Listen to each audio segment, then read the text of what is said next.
Hello. For grammar, we are still looking at nouns, verbs, and adjectives. The reason we are continuing to look at nouns, verbs, and adjectives is because they are so important when we construct our sentences. Every sentence will have a noun and a verb in it to make it a sentence. And if we add adjectives, it makes our sentence much more interesting for the reader. So we're going to look at nouns, verbs, and adjectives a little bit more this term. I know that you all know what nouns are. Nouns are something that you can see and touch. It's a person, place, or thing. Verbs. Can you remember what a verb is? Verbs are action words. They're the word in the sentence that shows you what action is being taken. And an adjective. We use adjectives and talk about adjectives a lot at school.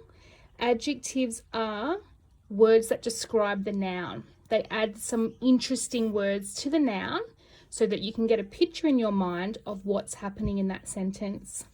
This activity you will find in your pack that you picked up from school, and it has lots and lots of words. Some of them are nouns, some of them are verbs, and some of them are adjectives. And you get to get your scissors and glue out and cut all the words up.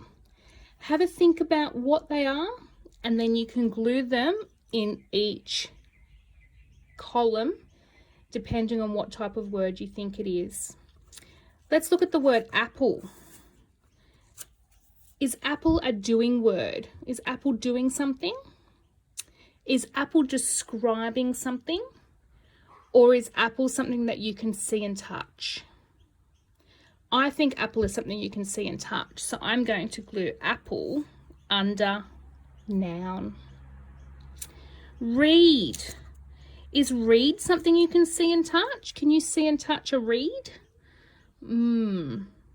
I don't think read is describing something either. I think read is an action.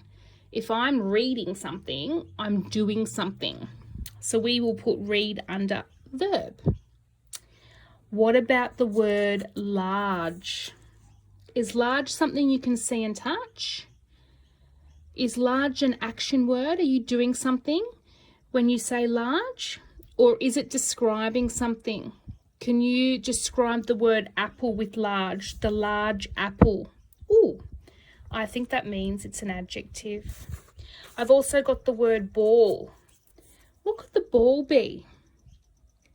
Is it a person, place, or thing? Is it something you can see and touch? I think it is. So I'm going to put ball under the word noun.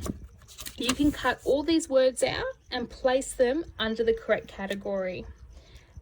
Thank you very much. Enjoy the activity.